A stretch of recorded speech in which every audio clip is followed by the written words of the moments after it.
अब देखेंगे हम कक्षा 10वीं विज्ञान का 10वां चैप्टर, और 10वां चैप्टर पढ़ना हमें भौतिक फिजिक्स से रिलेटेड पढ़ना है ना। जिस प्रकार से हमें मालूम है कि भाई 16 चैप्टर है, तो 16 चैप्टर में से 3 पार्ट में डिवाइड किया गया है इसको। जो विज्ञान है जिसको साइंस बोला जाता है, विज्ञान या साइंस, इसको 3 भागों में विभाजित किया गया है।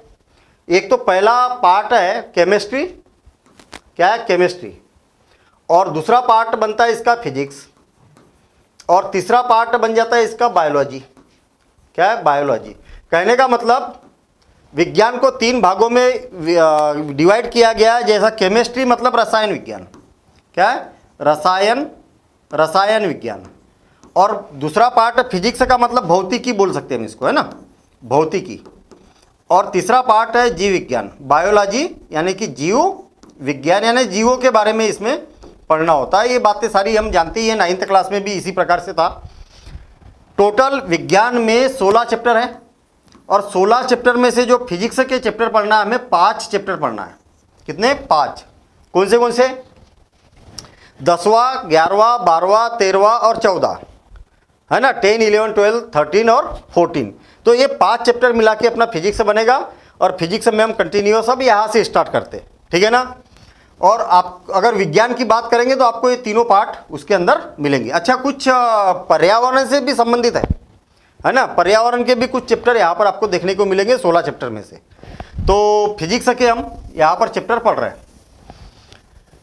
मैं आपको बता दूं कि फिजिक्स के जितने भी चैप्टर हैं, और वैसे भी अगर देखा जाए कि जो 10th क्लास का विज्ञान का सिलेबस है ना, वो हमारे दैनिक जीवन से ही जुड़ा हुआ है डायरेक्ट।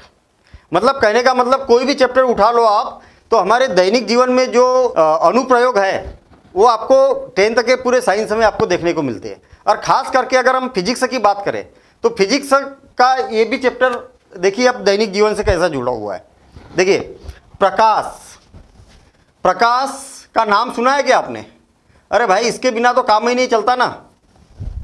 मतलब अगर प्रकाश नहीं है हमारे जीवन में तो जीवन क्या है? अंधकारमय है। कहने का मतलब बिना प्रकाश के हम किसी भी वस्तु को देख नहीं सकते, है ना। ये बात तो हम जानते ही है।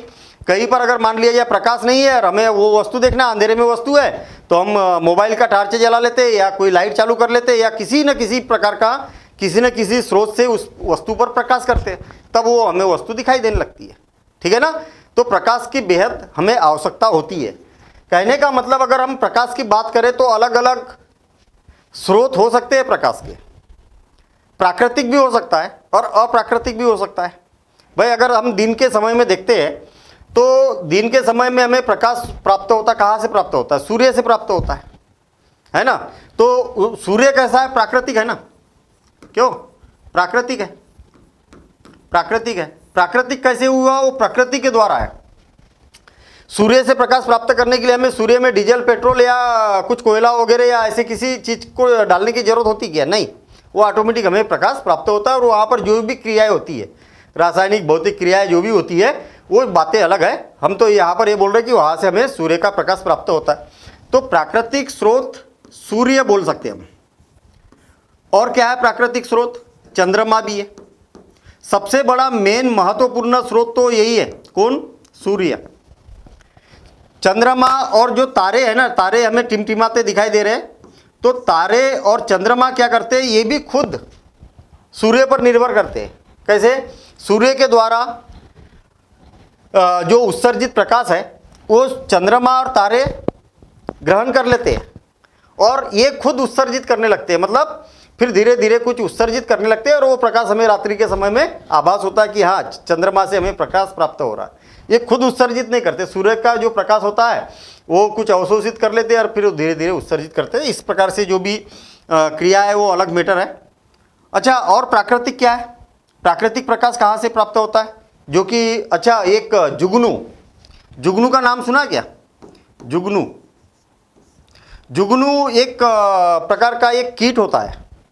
और आपने गर्मी के समय में देखा होगा कि ये जो कीट क्या करता है? चमकता है, ऐसा लगता है कि लाइट है ना, बंद चालू इस प्रकार से वो होता है जुगनू। आप आसमान में देखेंगे तो ऐसे लगता है कि जहाँ ज़्यादा जुगनू है ऐसा लगता है कि जैसे तारे टिमटिमा रहे। ये सब क्या है? प्राकृतिक है। कुछ अप्राकृतिक भी है। अप्राकृतिक का मतलब क्यों? अप्राकृतिक मतलब प्रकृति के द्वारा उपलब्ध नहीं है, ये मानव निर्मित है। कैसे? मानव निर्मित। अरे ये क्या है एक्चुअल, जो प्रकाश पढ़ रहे हैं ना हम, प्रकाश, तो पहले प्रकाश कहाँ से प्राप्त हो रहा है ये तो देख ले हम, फिर उसके बाद में उसके गुणों को हम समझेंगे। यहाँ पर अप्राकृतिक प्रकाश कौन सा है? जैसे माचिस की तीली है, आपने माचिस की तीली को जलाया और आपने देखा कि प्रकाश उत्पन्न हो गया। मोमबत्ती है, मोमबत्ती को जलाया, प्रकाश उत्पन्न हो गया। बिजली नहीं है, लाइट नहीं है, तो आपने मोमबत्ती का उपयोग कर लिया।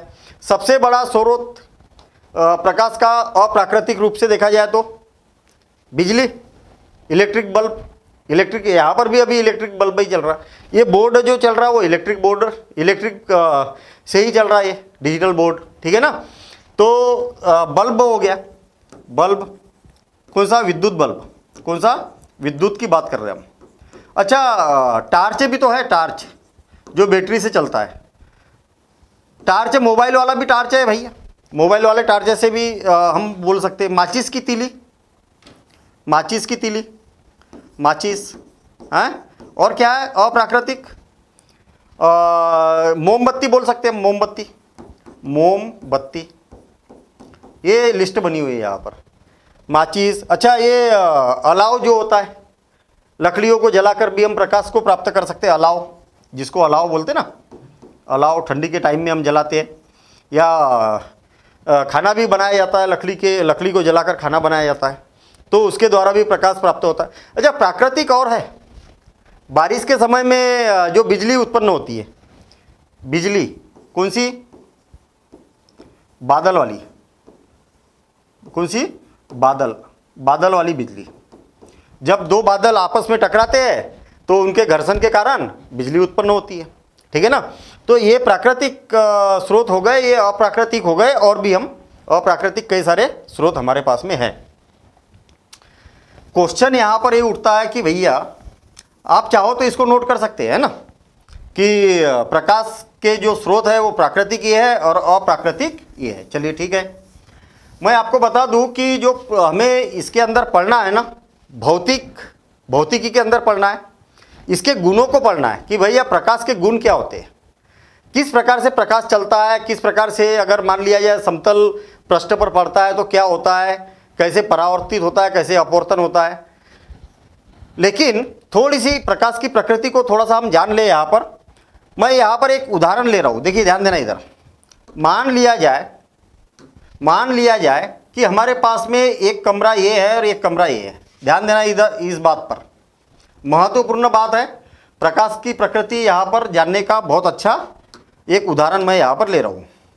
मान लिया जाए कि आपके पास में दो कमरे हैं और इस कमरे के अंदर कुछ वस्तुएं रखी हुई है। इस कमरे के अंदर क्या रखा है? कुछ वस्तुएं रखी है। इन वस्तुओं को मैं थोड़ा सा छोटा भी कर देता हूँ, ठीक है। कमरे में रखी है ऐसा दिखाता हूँ मैं इसको। देखिए कमरे के अंदर क्या है, कुछ एप्पल रखे हुए हैं, ठीक। यहाँ पर कमरे में यहाँ पर दीवार नहीं है इस साइड में, और इधर भी नहीं है दीवार, या तो कांच की दीवार लगी हुई है जिसमें से आर पार हम देख पा रहे हैं। इस कमरे के अंदर यहाँ पर कोई व्यक्ति बैठा हुआ है, ठीक है, या खड़ा है बैठा है, उससे कोई लेना देना नहीं है। यहाँ पर क्या है, एक व्यक्ति है, ये इन वस्तुओं को देखना चाह रहा है। तो कैसे दिखेगी उसको वस्तु, ये इस बात को समझ लेना तो हमें इस चैप्टर का एक सार समझ में आएगा कि हमें इस चैप्टर के अंदर पढ़ना क्या है। देखना, मुझे एक बात बताइए कि मान लिया जाए ये कमरा है इधर वाला, तो मैं इधर लिखूंगा, इस कमरे का इधर लिखूंगा। देखना, मान लिया जाए कि इधर इस कमरे में, कौन से, ये वाले कमरे में अंधेरा है और इस कमरे में भी अंधेरा है। क्या इस कमरे में, इधर वाला जो लिखा है इस कमरे की बात कर रहा हूं, इधर वाला लिखा है इस कमरे की बात कर रहा हूं, क्या ये व्यक्ति इस वस्तुओं को देख पाएगा? हाँ या ना में आप आंसर दीजिए। देखना, मान लिया जाए कि इस कमरे में प्रकाश है, कौन से, जिसमें व्यक्ति बैठा हुआ है, और इस कमरे में अभी भी अंधेरा है। क्या वस्तुओं को देख पाएगा? हाँ या ना। क्या इस कमरे में अंधेरा है और इस कमरे में प्रकाश है? कोई भी स्रोत का हो सकता है, चाहे इलेक्ट्रिक बल्ब जल रहा हो चाहे सूर्य का प्रकाश हो, चाहे चंद्रमा का हो, चाहे किसी भी प्रकार का या मोमबत्ती जल रही हो, तो इसमें प्रकाश है और इसमें प्रकाश नहीं है, तो क्या वो व्यक्ति उसको देख पाएगा? इधर क्या है, इधर भी क्या है, प्रकाश है। 4 स्थितियां बन रही है हमारे पास में, और इधर भी प्रकाश है। क्या ये वस्तुओं को देख पाएगा? थोड़ा सा हम एनालिसिस करते हैं। भाई ऐसा नहीं है कि क्या होगा यहाँ पर, कैसे होगा, जो हमारे दैनिक जीवन में हमारे साथ में घटना होती है उस आधार पर देखिए आपको जो मालूम है। मेरे ख्याल से वस्तु भी अगर अंधेरे में रखी है और हमारे ऊपर भी अंधेरा है तो ये वस्तु हमें बिल्कुल भी नहीं दिखाई देगी, नहीं दिखेगी। हमारे पास में लाइट है, प्रकाश है, लेकिन वस्तु अंधेरे में रखी हुई है, तो मेरे ख्याल से ये भी वस्तु दिखाई नहीं देती है। भाई यहाँ पर मैं पुस्तक की बात नहीं कर रहा हूँ कि बुक में क्या लिखा हुआ है, इसकी प्रकृति क्या होती है, इसकी बात नहीं कर रहा हूँ मैं। भाई आपने अपने आसपास जो देखा है उस आधार पर बताइए आप कि आप प्रकाश में बैठे हो और अंधेरे में वस्तु रखी है तो बिल्कुल भी नहीं दिखाई देगी।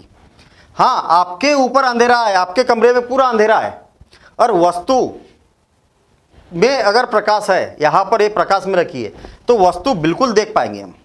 और दोनों जगह प्रकाश है फिर भी देख पाएंगे, यानी कि 2 स्थितियाँ देख पाएंगे, 2 स्थितियों में नहीं देख पाएंगे। ओवरऑल आपको ये बात समझ में आ रही है कि भाई जब वस्तु के ऊपर प्रकाश रहेगा तभी वस्तु दिखेगी, अदरवाइज नहीं दिखेगी। तो हमारा क्वेश्चन यहाँ पर ये उठता है कि वो दिख क्यों रही है, दिख क्यों रही है? अरे वस्तु के ऊपर अंधेरा है, हमारे ऊपर तो लाइट है, फिर भी नहीं देख पा रहे हम, क्यों? ऐसा क्या हो रहा?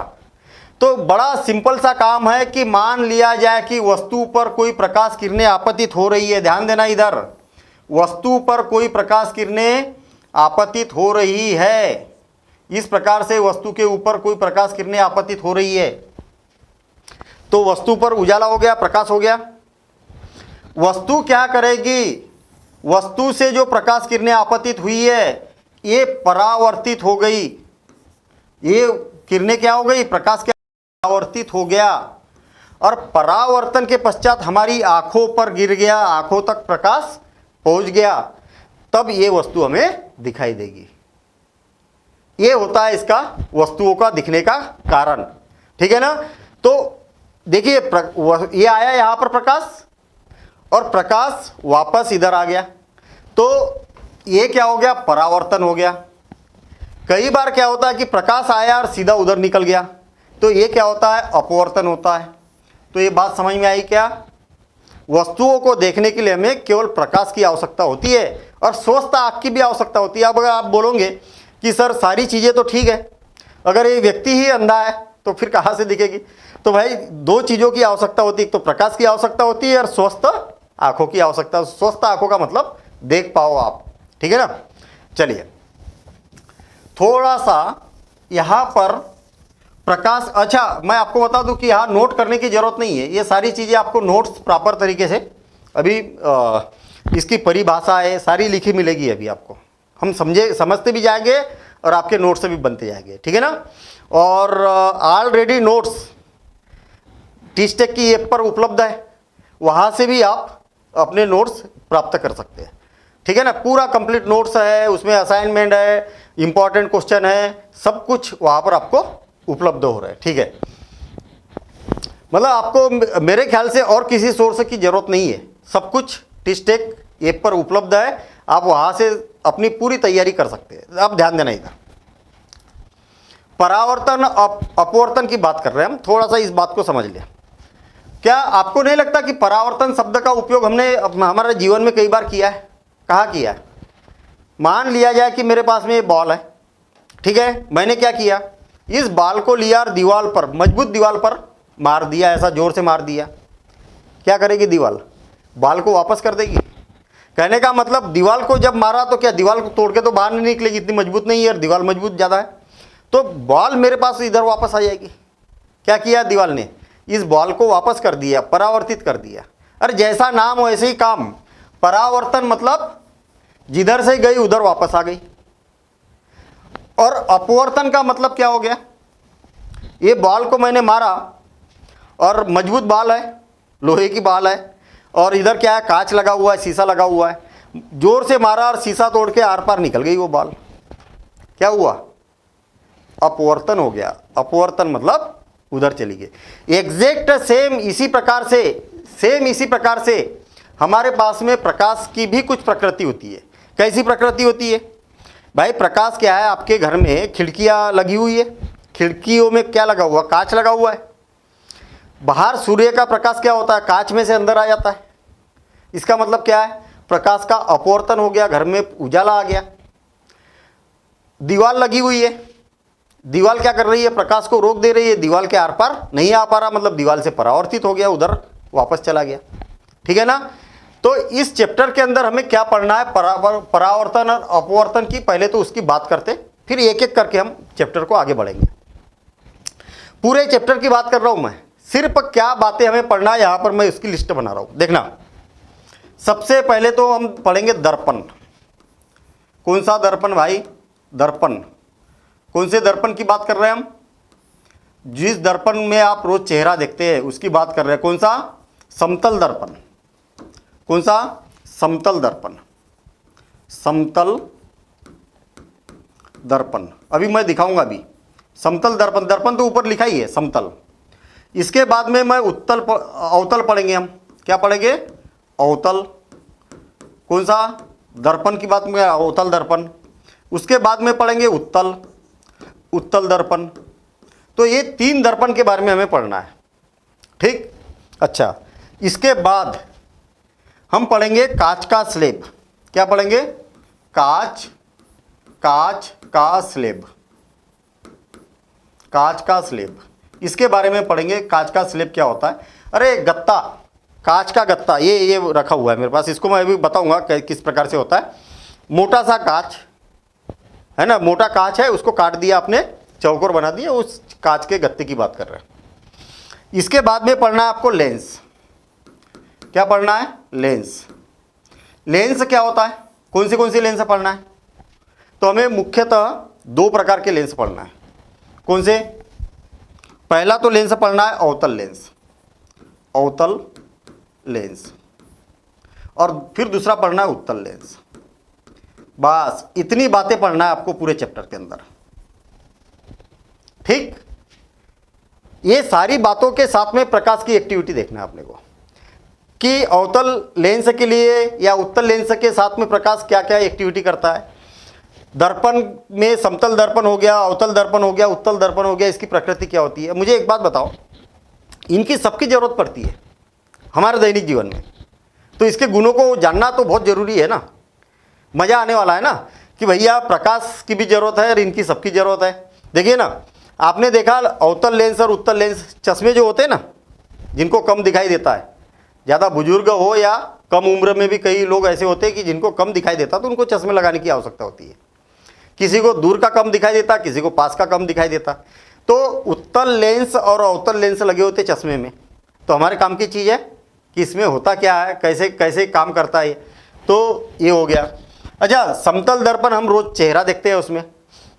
अवतल दर्पण, अवतल दर्पण जब आप कटिंग बनाने जाते हैं, है ना, थोड़ी सी बड़ी सी अगर दुकान है तो वहाँ पर अवतल दर्पण को लगाया जाता है। क्यों लगाया जाता है? जहाँ पर हम जिसके सामने बैठ के कटिंग करते हैं वहाँ पर अवतल दर्पण लगाया जाता है। क्यों लगाया जाता है? तो उसके भी कुछ गुण है। समतल की अपेक्षा अवतल वहाँ पर ज़्यादा अच्छा होता है। ठीक है? उत्तल, जब मोटरसाइकिल या कार हम चलाते हैं तो उसके साइड मिरर देखना आप, बिल्कुल समतल नहीं दिखेगा, वो थोड़ा सा ऐसा उठा हुआ दिखेगा। क्यों उठा हुआ रहता है? तो वहाँ पर प्रकाश की प्रकृति के द्वारा हम समझेंगे कि ऐसा होता क्यों लगाया जाता। कहीं पर ये लगाया जाता, कहीं ये लगाया जाता, कहीं ये लगाया जाता, कहीं ये लगाया जाता, कहीं लगाया, सबके गुण अलग अलग है। तो एक एक करके हम इन गुणों को समझेंगे। थोड़ा सा ये होते क्या है इसके बारे में थोड़ा सा समझ लो। ठीक है? होते क्या है एक एक करके हम बात करेंगे। देखना, सबसे पहले तो समतल दर्पण की बात कर रहा हूं मैं। मेरे पास में समतल दर्पण रखा हुआ है। समतल दर्पण वही है जिसमें हम रोज चेहरा देखते हैं अपना, है ना, जिसमें रोज चेहरा देखते हैं, यही वाला समतल है। इसकी विशेषता देखेंगे हम आगे, जैसे जैसे हम बढ़ेंगे उस टॉपिक पर आएंगे तब देखेंगे। ये जो समतल दर्पण होता है ना, इसमें पीछे की ओर देखिए पालिश लगा हुआ है, लगा हुआ पालिश। ये बनता कैसे पहले ये समझ लो आप। एक्चुअल क्या होता है, ये समतल बिल्कुल सिंपल कांच होता है ये, जिसमें से आप आर पार देख सकते हैं। सिंपल कांच, कोई ऐसा विशेष नहीं होता ये। इस कांच के ऊपर क्या है, सिल्वर का पॉलिश, चांदी का पॉलिश कर दिया जाता पतला। क्यों पतला किया जाता है? अरे भाई चांदी क्या है, महंगी है ना, महंगी है, पतला सा पॉलिश ऐसा एक तरफ से कर दिया जाता है, दोनों तरफ नहीं, केवल एक तरफ। जो इधर दिख रहा है ना, इधर चांदी का पॉलिश लगा दिया पतला सा, क्योंकि वो चमकीला होता है। अब वो चांदी का जो पॉलिश है, वो आप अगर नाखून से या कहीं पर खरोच आ जाएगी तो उखड़ जाएगा। उसके लिए क्या किया जाता है, इस पर एक पेंट लगा दिया जाता है, पेंट कर दिया जाता है, ताकि वो मजबूत हो जाए और वो उखड़े नहीं। देखिए ना, मैं यार रगड़ भी रहा हूँ तो निकल नहीं रहा, क्योंकि पेंट लगा हुआ है इसके ऊपर, वो उसको सेव करने के लिए, चांदी का पॉलिश को सेव करने के लिए। कभी आप क्या करना, जो दर्पण है ना, फालतू का जो ऐसा दर्पण का कहीं टुकड़ा दिखेगा, उसको आप खरोच के देखना ध्यान से, उसकी किनारे से अपने हाथ में न लग जाए, है ना, नहीं तो पता लगे कि कुछ करने जाएंगे और चोट खा के बैठे हैं। ऐसा नहीं होना चाहिए। कुछ उसको खरोच के देखना, थोड़े से कठोर चीज़ से। जब खरोच के देखेंगे तो इसका पॉलिश निकल जाएगा। जब पेंट निकलेगा, पेंट के नीचे आपको चांदी का भी पॉलिश दिखेगा, और जब आप उसको पूरी तरीके से खरोच लेंगे तो आप आर पार देख पाएंगे। तो मतलब सिंपल कांच है वो, ठीक है ना। और इसके ऊपर क्या कर दिया जाता, पेंट कर दिया जाता, पतला सा पॉलिश लगा के, चांदी का पॉलिश लगा के पेंट कर दिया जाता है। किसी भी कलर का करो, पेंट से तो कोई लेना देना नहीं है, ऊपर जस्ट उसकी सुरक्षा के लिए किया जाता है। चलिए ठीक है, मेरे ख्याल से ये बात समझ में आ गई। कई बार पूछा भी जाता है कि दर्पण बनाने के लिए साधारण कांच में किसका पॉलिश किया जाता है, तो चांदी का पॉलिश किया जाता है और उसके ऊपर पेंट लगाया जाता है, ठीक है। ऑब्जेक्टिव वगैरह में पूछा जा सकता है। हाँ, अब देखिए, ये तो समतल दर्पण हो गया। अब इसके बाद में और भी दर्पण बने हुए मेरे पास में। देखिए, दो प्रकार के और दर्पण है। ये छोटे हैं दर्पण, दिखाई दे रहे हैं, चमक भी रहे होंगे, और दोनों में इधर की ओर पॉलिश लगा हुआ है। देखिए जैसा उसमें है ना, हाँ कलर अलग अलग हो सकता है, उसमें अलग कलर था, इसमें अलग कलर था, इसमें अलग कलर अलग अलग हो सकते हैं, उसमें कोई दिक्कत नहीं है, ठीक है ना। लेकिन चांदी लगी हुई है इसलिए चमक रही है। इसकी प्रकृति को एक बार समझ लो कि ये वास्तव में है कैसे। देखना, दोनों अलग अलग प्रकार के हैं, याद रखना। सामने क्या लगा है, इसमें चमकदार दिखाई दे रहा, और पीछे क्या है, पीछे क्या है, पॉलिश है। जिस प्रकार से समतल दर्पण में पीछे पॉलिश था, अरे इस पर ध्यान मत देना, ये लकड़ी मैंने लगाई है, अपने काम के लिए लगाई है, वो बाद में बताऊंगा मैं किस लिए लगाई है ना, ताकि मैं दर्पण को ऐसा रख सकूं, इसके आधार पर एक प्रैक्टिकल भी आपको मिलेगा, ठीक है ना। तो ये इस पर ध्यान दो आप, कलर पर। ये समतल था, और ये वाला क्या है, ये दो अलग अलग प्रकार के हैं। कैसे, एक क्या है, इसमें आपको दिख भी नहीं रहा होगा ऐसा, ये एक उठा हुआ है थोड़ा सा ऐसा। मैं थोड़ा सा दिखाता हूँ आपको कैसा उठा हुआ है। देखिए ये क्या है, ये भगोना है जिसमें सब्जी वगैरह बनाते हैं, ठीक है ना, भगोना है ये दर्पण जो है ना, एक दर्पण ऐसा उठा हुआ है। मतलब कैसा उठा हुआ है, इसमें ज़्यादा झुका हुआ है तो स्पष्ट दिख रहा होगा आपको ना। तो ऐसा उठा हुआ है, इधर चमकदार है और इधर से अंदर से पॉलिश किया हुआ है। उत्तल, देखिए कौन सा, उत्तल, ये ऐसा, ये अंदर से पीछे की ओर से पॉलिश किया हुआ है इस प्रकार से। और एक दूसरा जो दर्पण है ना, वो ऐसा दर्पण है। कैसा, इधर से अंदर से चमकदार है और इधर से पॉलिश किया है। देखना, ये ऐसा है, ये भी ऐसा ही है। कैसा, इसको मैं घुमा देता हूँ, ये ऐसा, ठीक।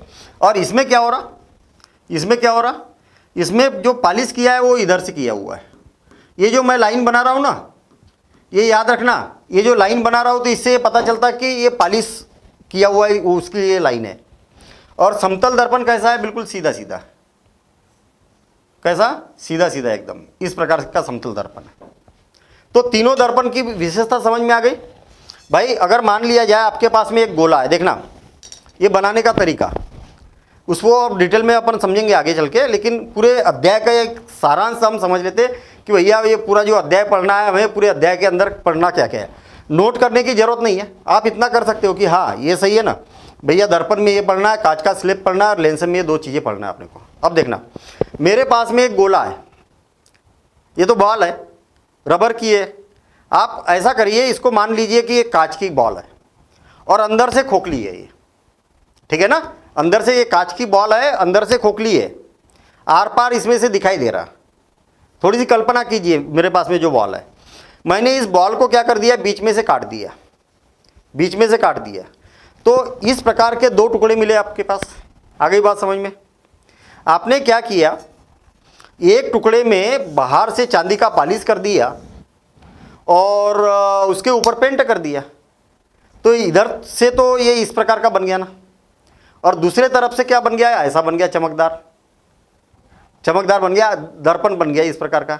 अच्छा, दूसरा देखिए ये वाला, इसमें क्या किया, अंदर से पॉलिश कर दिया आपने और इधर से चमकदार हो गया, जिसमें आप चेहरा देख सकते हैं, ये वाला हो गया।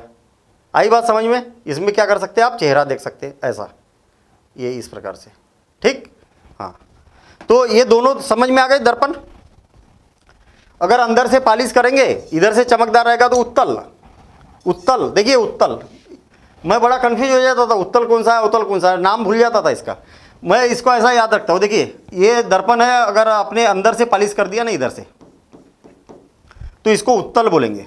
उत्तल याद रखने का तरीका बड़ा बड़ा सिंपल, उत्तल यानी उठा हुआ,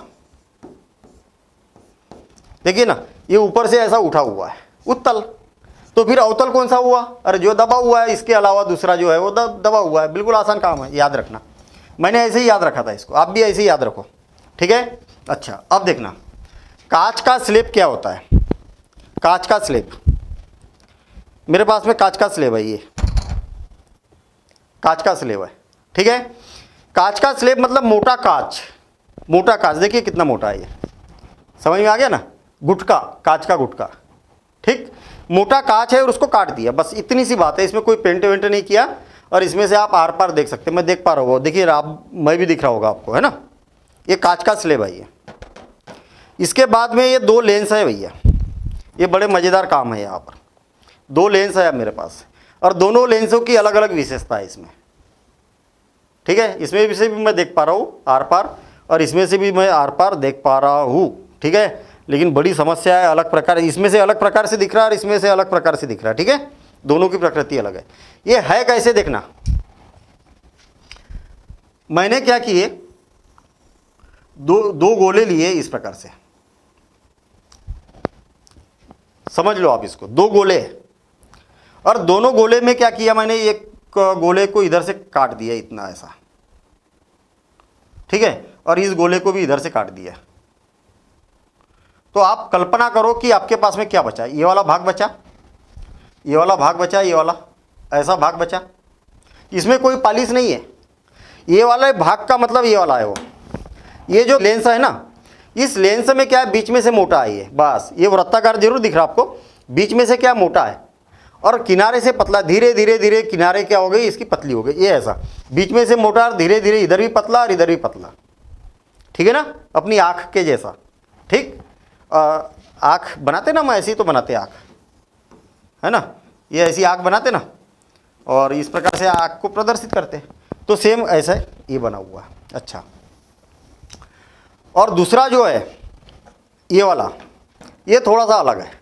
कैसा अलग है, एक गोला है आपके पास और ये दूसरा गोला है, तो क्या करो, इस गोले को इधर से काट दो और इस गोले को इधर से काट दो और इसको मिला दो, ये ऐसा, क्या है, बीच में पतला है, देखिए दिखेगा क्या आपको, ठीक है, बीच में बिल्कुल पतला सा है, ये यहाँ से पतला है, और फिर जैसे जैसे किनारे पर जा रहे तो ये मोटा होते जा रहा है, किनारे से मोटा है, बीच में से पतला है। आपको दिख भी बड़ा अजीब सा रहा होगा इसमें, है ना, और इसमें देखना आप, ये यहाँ पर समझ में आएगा, इसमें अलग प्रकार से दिख रहा है, इसमें अलग प्रकार से दिख रहा है, कुछ छोटा बड़ा दिख रहा है कि नहीं, तो ये इसकी विशेषता होती है, इसकी विशेषताओं के बारे में अभी बात करेंगे। तो ये वाला ये है, ठीक है ना, ये वाला ऐसा अवतल, इसको भी याद रखने का तरीका यही है। देखिए जो उठा हुआ है वो उत्तल, उत्तल मतलब उठा हुआ, उत्तल मतलब उठा हुआ, बस। तो ये दर्पण है और ये लेंस है, क्लियर। अब इनकी विशेषताएं देखो आप जरा, फिर उसके बाद हम चैप्टर चालू कर रहे हैं। अभी चैप्टर चालू ही नहीं हुआ, मालूम है, अभी तो हम केवल एक भूमिका है ये चैप्टर चालू करने की। ध्यान देना, मैं यहाँ पर क्या कर रहा हूँ, लाइट को चालू कर रहा हूँ, ठीक है। ये मेन वाला लाइट तो बंद कर देता हूँ मैंने मेन वाला लाइट बंद कर दिया। मेरे ख्याल से ये बोर्ड कुछ डिस्टर्ब कर रहा हमें, हैं। पहले मोबाइल का लाइट चालू कर दिया मैंने, इस बोर्ड को बंद कर देता हूँ मैं, ठीक है। बोर्ड को बंद कर दिया, मैं दिख रहा क्या, अरे मैं अंधेरे में खड़ा हूँ इसलिए मैं आपको नहीं दिख पा रहा हूँ, क्योंकि जिसको आप देखना चाह रहे हैं उस पर उजाला होना जरूरी है। मेरे ऊपर उजाला नहीं है, प्रकाश नहीं है, इसलिए मेरे को नहीं देख पा रहे आप। अब प्रकाश आ गया मेरे ऊपर तो मेरे को देख पा रहे हैं आप। आपके ऊपर क्या है, प्रकाश है या नहीं है, उससे कोई लेना देना नहीं है, सीधी बात ये है। देखना मैंने समतल दर्पण दिखाया था, देखिए मैंने प्रकाश कर दिया इस पर, आपको देख पा रहे हैं समतल दर्पण, ये वाला समतल दर्पण। मुझे एक बात बताओ कि मैंने लाइट बोर्ड के ऊपर मारा है, कहाँ पर पहुंच गया, बोर्ड के ऊपर पहुंच गया। मैं लाइट को चेंज नहीं कर रहा हूँ, मोबाइल का लाइट जो है मैंने बोर्ड के ऊपर मारा है, आर पार पहुंच गया बोर्ड के ऊपर। अब मैं दर्पण को बीच में ले आता हूँ, ये लाइट आपके ऊपर पहुंच गया भाई, वापस पहुंच गया है, बोर्ड का लाइट गायब हो गया और आपके ऊपर आ गया। अरे मैं टार्च को इधर मार रहा हूँ और लाइट आपके इधर जा रहा, प्रकाश को क्या कर दिया इसने, परावर्तित कर दिया, किया परावर्तित कर दिया। अब देखिए मेरे पास में क्या है, उत्तल दर्पण ले रहा हूं मैं, उत्तल दर्पण, दर्पण की बात कर रहा हूं मैं, उत्तल दर्पण। मैंने इस पर प्रकाश को मारा तो ये प्रकाश ने क्या किया, इस जो आपके ऊपर आ रहा ना, ये इधर से कर रहा हूं मैं इसको, देखिए हाँ ये बहुत बढ़िया। देखिए मैंने इस दर्पण पर ध्यान देना, इधर इस दर्पण पर प्रकाश मारा और इसका लाइट बोर्ड पर कैसी प्रतिक्रिया हुई। देखिए इसने क्या किया, लाइट को फैला दिया भैया, लाइट को क्या कर दिया इसने, फैला दिया। अरे देख रहे हो, ये वाला बिंदु मत देखना, ये तो उसमें दिख रहा है, बाकी ये देखिए प्रकाश को कैसा कर दिया इसने, फैला दिया। एक फैला हुआ लाइट दिख रहा, ये उत्तल है, बीच में से उठा हुआ दर्पण है, ये अवतल दर्पण है, अवतल है।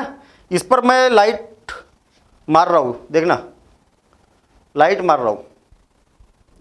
अरे तो बड़ी अजीब सी बात हो गई इसमें, मैंने इस पर लाइट मारा तो एक पूरे लाइट को जमा कर दिया इसने एक बिंदु पर, हैं दिख रहा है, एक छोटा सा बिल्कुल तेज बिंदु, ये यहाँ पर वाला बिंदु देखना, ये टार्च भी दिख रहा होगा आपको, टार्च को मत देखना क्योंकि टार्च कैमरे के इधर है ना, ये वाला इसको मत देखना आप, जो बोर्ड के ऊपर है उसको देखिए आप। क्या हो रहा, बिल्कुल तेज, बिल्कुल ऐसा लग रहा कि बिल्कुल तेज लाइट यहाँ पर बोर्ड के ऊपर दिखाई दे रहा है, ठीक है ना। उस लाइट को देखिए आप, बोर्ड के ऊपर वाला, इसने क्या किया, लाइट को जमा कर दिया एक जगह पर, एक बिंदु पर जमा कर दिया। अरे अब क्या बच गया, कांच का स्लेब। हाँ देखना मैं इस पर कांच के स्लेब पर लाइट मार रहा हूं, पूरा लाइट आपके ऊपर आ गया। अरे परावर्तित ही नहीं किया, बोर्ड पर जा रहा क्या लाइट, नहीं जा रहा, बोर्ड के ऊपर लाइट नहीं जा रहा, वो पूरा लाइट आपके ऊपर आ गया है। ये कांच का स्लेब है ये। अच्छा, और मैं आपको बता दूं कि यही तो चीज़ें पढ़ना है अपने को इस चैप्टर के अंदर। अब ये लेंस की बात है, लेंस की बात है भैया, ये बीच में से जो मोटा है ना उठा हुआ है, वो उत्तल लेंस की बात कर रहा हूँ मैं। देखना मैंने लाइट मारा, आपको ये वाले टार्च को मत देखना, टार्च वाला लाइट देख लो कौन सा है, तो मैंने लेंस हटा दिया, ये टार्च वाला लाइट मत देखना, ये लेंस वाला लाइट देखना आप। इसने क्या कर दिया, कुछ दिख रहा क्या आपको, बिल्कुल एकदम तेज लाइट दिख रहा। अरे इसके ऊपर जो लाइट आ रहा है ये क्या कर दिया इसने, पूरा जमा कर दिया, एक बिंदु पर जमा कर दिया इसने, इस लेंस ने, जो बीच में से मोटा है, यानी कि उत्तल लेंस है ये। अवतल में देखना क्या कर रहा है ये, अवतल लेंस में, अवतल लेंस में देखना क्या कर रहा है। अरे ये तो बड़ा अजीब सा काम कर दिया इसने, अवतल लेंस ने। देखिए मैंने इसके ऊपर लाइट मारा तो इसने लाइट को फैला दिया, देखना अब समझ में आ रहा होगा। देखिए लाइट को इसने फैला दिया, इस प्रकार से आसपास फैला दिया। तो सिंपल सी बात है, हाँ सिंपल सी बात है कि आपको जब लाइट को फैलाना है, आपको ये बोर्ड चालू कर दूं, आपको लाइट को फैलाना है तो इस लेंस का उपयोग करना पड़ेगा, ऐसा, ठीक है ना। जमा करना है तो इस लेंस का उपयोग करना पड़ेगा। दर्पण में भी ऐसे ही है, दर्पण में लाइट को जमा करना है तो इस दर्पण का उपयोग करना पड़ेगा, और फैलाना है तो इस दर्पण का उपयोग करना पड़ेगा आपको, लाइट फैल जाएगा आसपास। टार्च में कौन सा लाइट होता है ये, कौन सा दर्पण होता है ये, अरे भाई टार्च है ना, ऐसा होता ना टार्च, तो इसके अंदर चमकीला भाग दर्पण की तरह काम करता। कौन सा दर्पण है, अवतल दर्पण। क्यों, क्योंकि वो क्या है, पूरे लाइट को एक जगह जमा कर देगा तो अच्छी से चीज़ हमें दिखाई देगी। क्लियर, समझ में आ गई बात इतनी। ये जस्ट इसका सारांश है और इसी बातों को आपको आगे चल के इस चैप्टर के अंदर पढ़ना है। ठीक है, चलिए एक एक्टिविटी करके देख सकते हैं अपन, एक एक्टिविटी करके देख सकते हैं। ये समतल दर्पण की बात कर रहा हूँ मैं, थोड़ा सा छोटी सी एक्टिविटी है और आपके सिलेबस में और इसके क्वेश्चन भी पूछे जाते हैं। मैं दर्पण में अपना चेहरा देख रहा हूँ, कैसा दिख रहा? जैसा मैं हूँ वैसे ही दिख रहा। कैसा? जैसा मैं हूँ वैसे ही चेहरा दिख रहा। कैसा? दर्पण से मैं जितने दूर खड़ा हूँ ना उतने ही दूर दिख रहा है। मैं आपको एक वीडियो भी दिखाऊंगा समतल दर्पण वाला। ठीक है, मैंने उसको YouTube से लिया है, डाउनलोड किया है। ये सारी बातें अगर हम समझेंगे ना तो मैं आपको बता दूं कि चैप्टर आधा तो यहीं पर सारांश खत्म हो जाएगा। फिर अपन टेक्निकल वाली चीज़ें समझेंगे कि ऐसा हो क्यों रहा। भाई ऐसा हो रहा केवल अभी ये बात समझ रहे, फिर उसके बाद में टेक्निकल चीज़ें समझेंगे कि ऐसा हो क्यों रहा। देखिए थोड़ा सा बड़ा कर दूं मैं इसको, बड़ा मज़ेदार वीडियो है, पसंद आया था मेरे को ये वीडियो। एक मिनट, ये वीडियो पसंद आया था। देखिए देखिए जरा बंदर की एक्टिविटी देखिए आप, है ना। बंदर बैठा है, अरे जैसा बंदर है वैसे ही दिख रहा वो, हैं? देख पा रहे हैं ना, जैसा बंदर है वैसे ही दिख रहा उसको आईने में। वो आश्चर्यचकित भी हो रहा थोड़ा सा कि अरे देखो, है ना, आश्चर्यचकित भी हो रहा वो कि इस प्रकार से। अच्छा थोड़ा सा ये एक बात देखना यार, बंदर दर्पण से जितने दूर खड़ा है ना उतने ही दूर उसका प्रतिबिंब भी दिख रहा। जितना बड़ा बंदर है उतना ही बड़ा प्रतिबिंब दिख रहा। साथ ही साथ में क्या हो रहा मालूम है? थोड़ा सा और आगे देखिए आप, साथ ही साथ में क्या हो रहा, थोड़ी सी पोजीशन बनने दीजिए फिर बताता हूँ मैं। ये देखिए वो पीछे ढूंढ रहा उसको, हाँ बंदर क्या कर रहा, उसको आईने के पीछे ढूंढने की कोशिश कर रहा। अरे मेरे जैसा कोई बंदर पीछे बैठा होगा। इसका जो प्रतिबिंब बन रहा है ना, कहाँ पर बन रहा? दर्पण के पीछे बन रहा, दर्पण के पीछे बन रहा। यानी कि वो वास्तव में वास्तविक प्रतिबिंब नहीं, आभास हो रहा, प्रतिबिंब बनने का आभास हो रहा, दर्पण के पीछे बन रहा। उसके बारे में अभी हम बाद में देखेंगे, उसके बारे में हम बाद में देखेंगे। यहां पर देखना,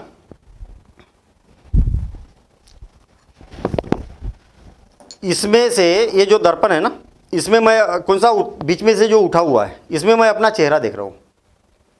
बीच में से जो उठा है तो चेहरा दिख तो रहा है इसमें, लेकिन छोटा दिख रहा है। कैसा दिख रहा है? छोटा दिख रहा है। छोटा दिख रहा मतलब जितना बड़ा मैं हूं ना उतना बड़ा नहीं दिख रहा, उसकी अपेक्षा छोटा दिखाई दे रहा है। इसमें देख रहा हूं मैं जो अंदर से दबा हुआ है। अरे इसमें तो यहाँ पर देखा तो मैंने बहुत बड़ा चेहरा दिख रहा है यार, अंदर से दबा हुआ है वो, बहुत बड़ा चेहरा दिख रहा। जितना बड़ा चेहरा उससे कई गुना बड़ा दिख रहा, कई गुना तो नहीं लेकिन बड़ा दिख रहा। और जैसे जैसे मैं इसको दूर कर रहा हूँ उल्टा हो गया मेरा चेहरा, हाँ उल्टा हो गया, उल्टा हो गया इसमें चेहरा। ठीक है, तो ऐसी कुछ प्रकृति है इसकी, उसके बारे में हम यहाँ पर समझेंगे। चलिए ठीक है, यहाँ पर सबसे पहले तो हम ये देखते हैं, हमें मालूम है कि भैया ये वाली सारी जो चीज़ें हैं ये प्रकाश के स्रोत है। वो हो सकता प्राकृतिक हो या मानव निर्मित हो, वो प्रकाश की ये होती है, प्रकाश के स्रोत है वो। ठीक है, प्रकाश वास्तव में होता क्या है, पहली बात तो ये समझ लें।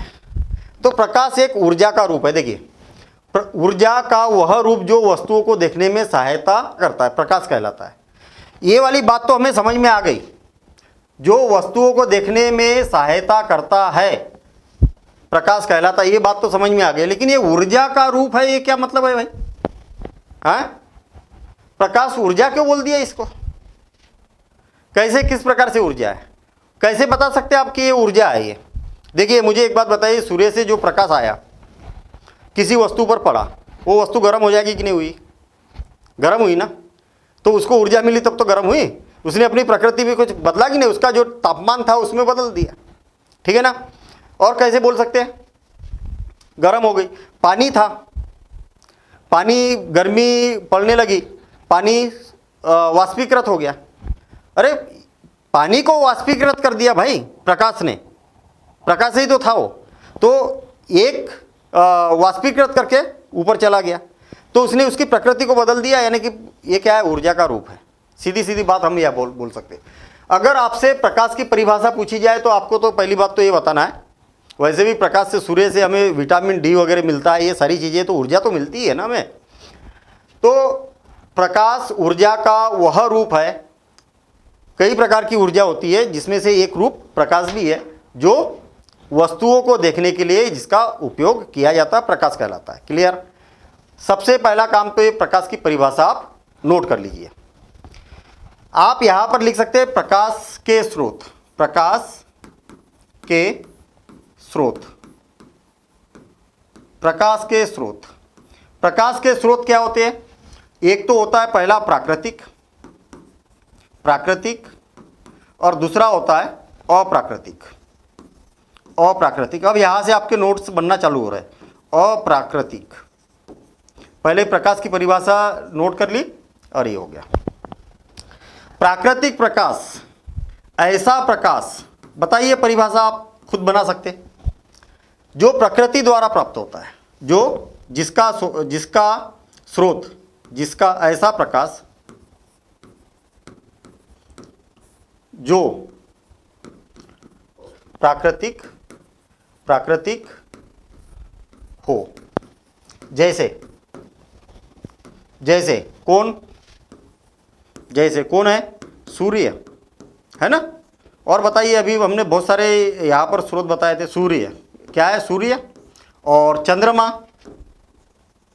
मैं आपको बता दूं कि सबसे बड़ा प्राकृतिक स्रोत कौन है? सूर्य ही है। चंद्रमा और जो तारे हैं ना, ये क्या करते हैं? सूर्य से ही ऊर्जा प्राप्त करते हैं और फिर उसके बाद में ये इसको क्या करते हैं? उत्सर्जित करते हैं। ठीक है ना। चलिए ठीक है, ये खुद नहीं चमकते, ये भैया दूसरे के ऊपर निर्भर करते हैं। ठीक है ना। और क्या है? बादलों के टकराने से, के टक्कर द्वारा उत्पन्न बिजली है। और कोई है? जुगनू। ये जुगनू भी इसी का उदाहरण है, प्राकृतिक ही है। आदि बोल दो। ठीक है। अच्छा, अप्राकृतिक, जो या तो इसको बोल सकते हैं मानव निर्मित, ऐसा प्रकाश जो मानव निर्मित हो।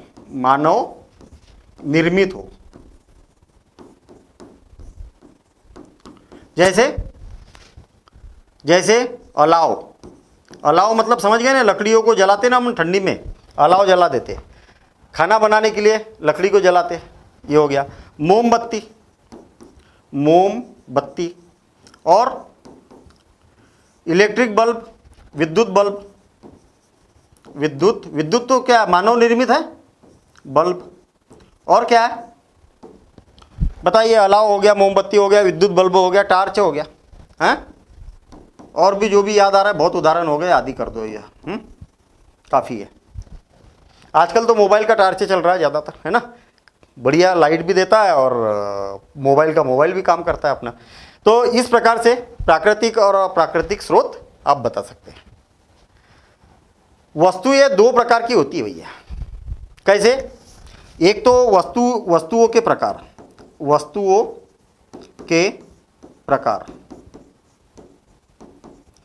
कैसे? कितने प्रकार की होती है वस्तुएं? एक तो दीप्त हो सकती है, कौन सी? प्रदीप्त। और दूसरी होती है अदीप्त। प्रदीप्त क्या होती है? जो स्वयं प्रकाश को उत्सर्जित करती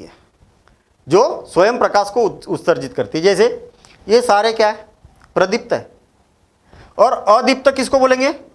जिसके द्वारा प्रकाश उत्सर्जित नहीं होता है। जैसे लकड़ी, ये लकड़ी है, इसके द्वारा कोई प्रकाश उत्सर्जित हो रहा क्या? नहीं हो रहा, है ना। कोयले के द्वारा प्रकाश उत्सर्जित हो रहा क्या? नहीं हो रहा। पत्थर के द्वारा प्रकाश उत्सर्जित हो रहा क्या? नहीं हो रहा। तो ये सब क्या है? ये अदीप्त है। मेरे ख्याल से अदीप्त और प्रदीप्त को अगर परिभाषित करना है तो आप खुद कर सकते हैं। प्रदीप्त मतलब जो खुद प्रकाश को उत्सर्जित करता है, और अदीप्त मतलब जो प्रकाश को उत्सर्जित नहीं करता है। तो इसकी भी परिभाषा आप नोट कर लो, इतनी बातें नोट करो, फिर आगे बढ़ रहे हैं हम। ठीक है, कोई भी बात ऐसी नहीं है कि जो असाधारण हो इस चैप्टर में। असाधारण मतलब ऐसा थोड़ा अटपटा लगने वाला, अरे कुछ भी बात नहीं है। हमारे दैनिक जीवन में कई सारे प्रयोग है। देखिए मैं एक प्रयोग बताता हूँ, ऐसा भी आपने देखा होगा, आगे चल के हम पढ़ेंगे। यहाँ पर एक बीकर है मेरे पास में, इसमें पानी भरा भी है और भर देता हूँ इसमें पानी, है ना, और भर दूँ, बस ठीक है इतना।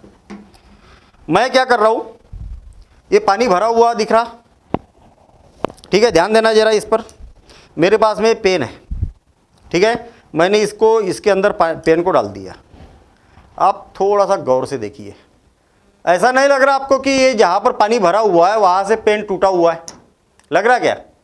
बड़ा स्पष्ट दिख रहा होगा, ऐसा लग रहा होगा कि ये जिस सतह तक पानी भरा है ना वहाँ पर पेन क्या टूटा हुआ है, दिख रहा क्या? हाँ बिल्कुल दिख रहा होगा। अच्छा दूसरी बात, मुझे तो ऐसा भी दिखाई दे रहा कि पानी के अंदर जो पेन है वो कुछ मोटा भी है और ऊपर वाला भाग क्या पतला है, जबकि ऐसा नहीं है। पेन देखिए एक जैसा है सब दूर, लेकिन पानी में डालने के बाद ऐसा हो जाता है ना। इसके अंदर मैं अगर सिक्का डाल दूँ, ये बात बाद में बात करेंगे अपन, लेकिन जस्ट ऐसे कई सारे चमत्कार है इसके प्रकाश के, और वो हो क्यों रहा है ये भी बातें हम बाद में करेंगे। ठीक है, देखिए प्रकाश का परावर्तन, परावर्तन वाली बात समझ में आ गई। मैंने बॉल को ऐसा मारा दीवार पर और बॉल मेरे पास वापस आ गई, परावर्तित हो गई, बिल्कुल सिंपल सी बात है। परावर्तन कब होगा ये बताइए मुझे भाई। जहां पर प्रकाश पड़ रहा है तो परावर्तक होना जरूरी है ना, परावर्तक पृष्ठक का होना जरूरी है ना।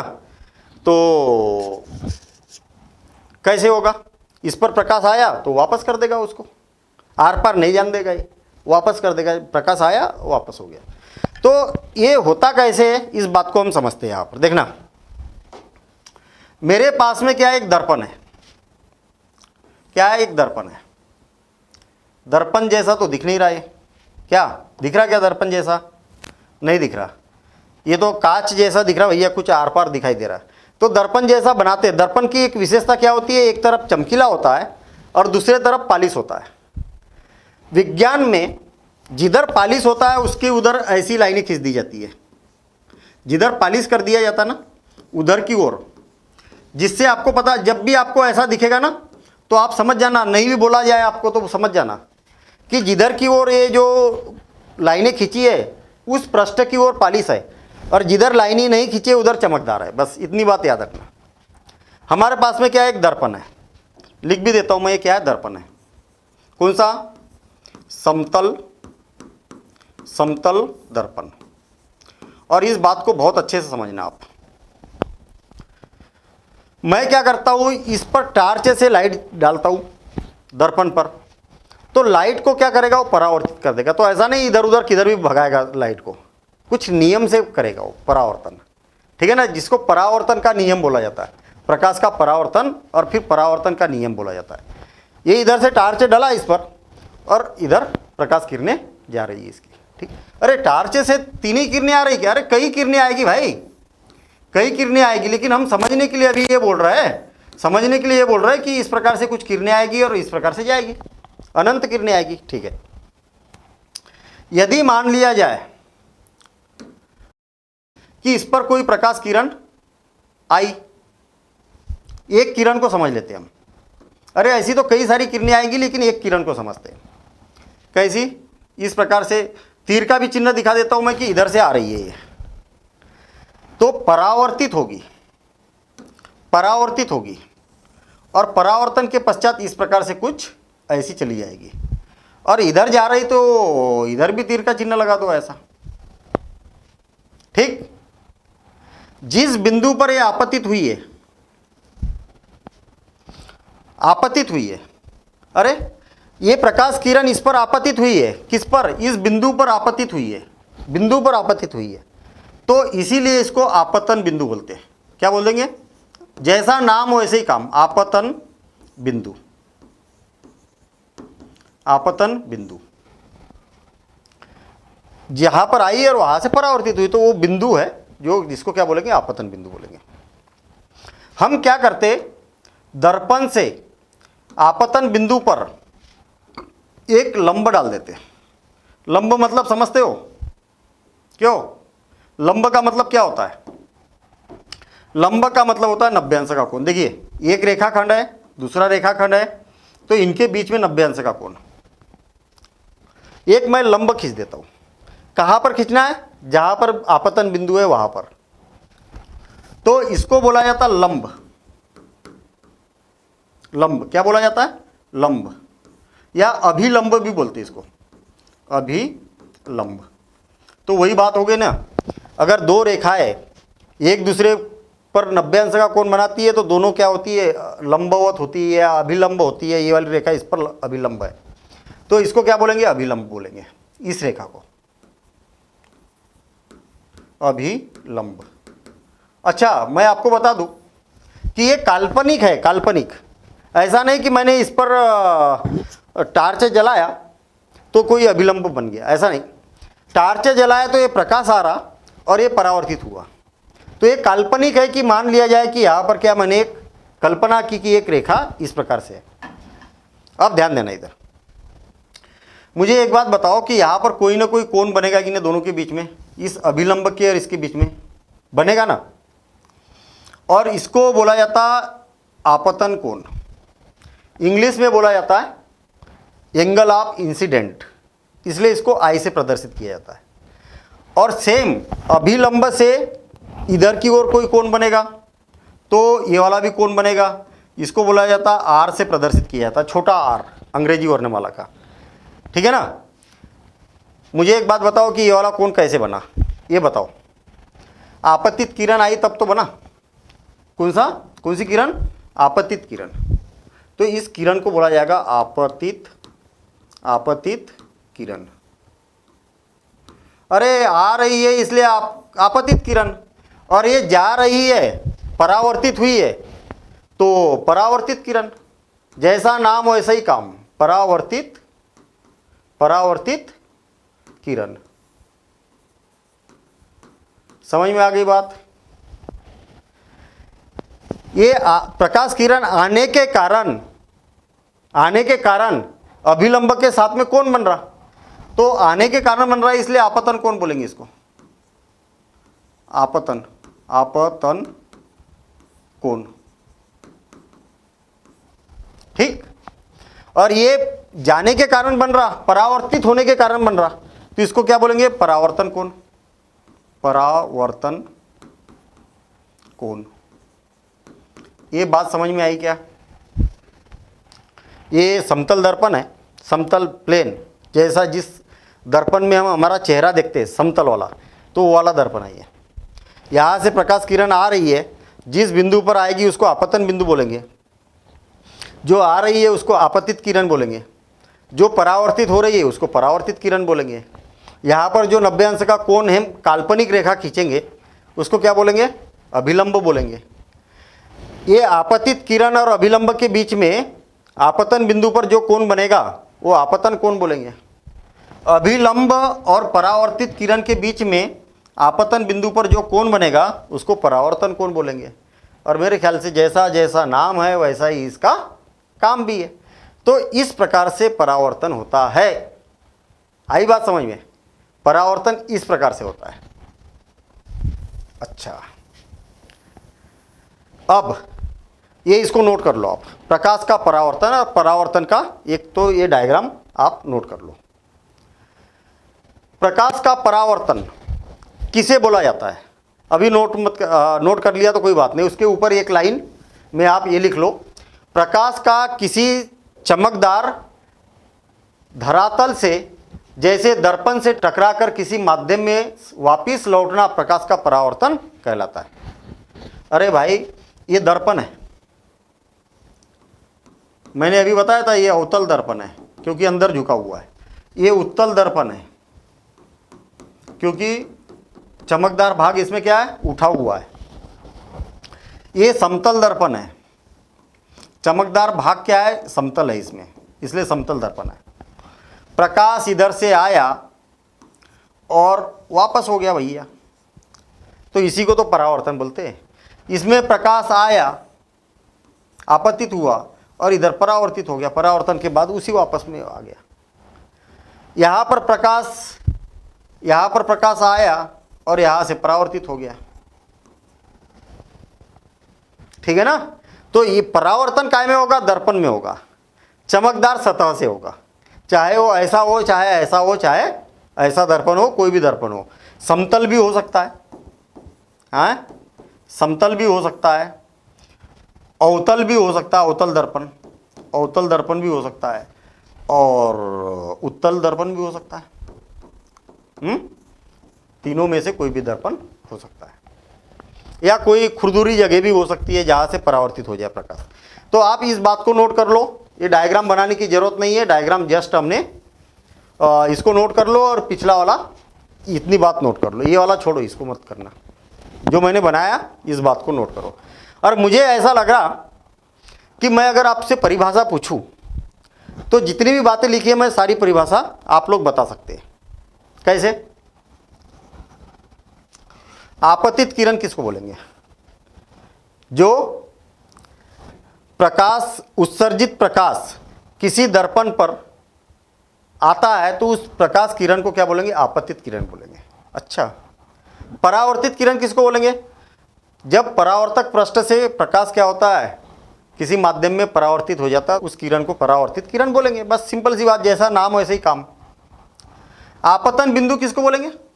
दर्पण पर वह बिंदु जिस बिंदु पर प्रकाश किरण आपतित होती है और वहां से परावर्तित होती है, उस बिंदु को आपतन बिंदु बोला जाता है। आपतन कोण किसको बोलेंगे? आपतित किरण और अभिलंब के बीच आपतन बिंदु पर जो कोण बनेगा उसको आपतन कोण बोलेंगे। परावर्तन कोण किसको बोलेंगे? आपतन बिंदु पर अभिलंब तथा परावर्तित किरण के बीच के कोण को परावर्तन कोण बोला जाएगा। ठीक है, इस प्रकार से आपतन बिंदु बता दिया कि जहां पर आपतित होती है वो आपतन बिंदु है, जहां से परावर्तित होती है मतलब। ठीक है ना, ठीक है। अब परावर्तन के नियम क्या है? परावर्तन के नियम क्या है? नियम को समझना बहुत जरूरी है। ठीक है, परावर्तन का नियम क्या बोलता है? परावर्तन का नियम क्या बोलता है कि मेरे पास में ये दर्पण है, देखिए ध्यान देना इधर, ठीक, और ये क्या है? अभिलंब है ये, और जिस बिंदु पर किरण आपतित हो रही है उसको मैं ओ से प्रदर्शित कर देता हूँ। ये क्या है? आपतित किरण है, ये ओ, और ये क्या है? बी है। ये क्या है? बी है, ये वाली, इस प्रकार से इसका नाम बी है। आप यहां पर बोल सकते कि वो ये क्या है? आपतित किरण है, आपतित किरण है। क्लियर? ओ बी परावर्तित किरण है। क्या है? परावर्तित किरण, परावर्तित किरण। क्लियर? अच्छा, इसके बाद ये क्या है? अभिलंब है, वो एन अभिलंब है, अभिलंब है। और ये जो दर्पण है ना, इसको यम डैश नाम दे देता हूँ। यम क्यों दे दिया भाई? ये मिरर है ना, इसलिए यम डैश दे दिया मैंने नाम इसको, यम डैश। क्या है? ये दर्पण है, समतल दर्पण बनाया मैंने, हाँ, समतल दर्पण है। आ गई बात समझ में? समतल दर्पण। ये वाला जो कोण बनेगा ना, ये वाला, इसको आई से प्रदर्शित किया जाता है। आई से क्यों? इंसिडेंट ऑफ एंगल बोला जाता है। आपतन कोण, आपतन कोण कौन सा बन रहा है? यहां पर ए कोण ए ओ एन, देखिए इधर से इधर गया, ये वाला कोण जो बनेगा आपतन कोण, आपतन कोण।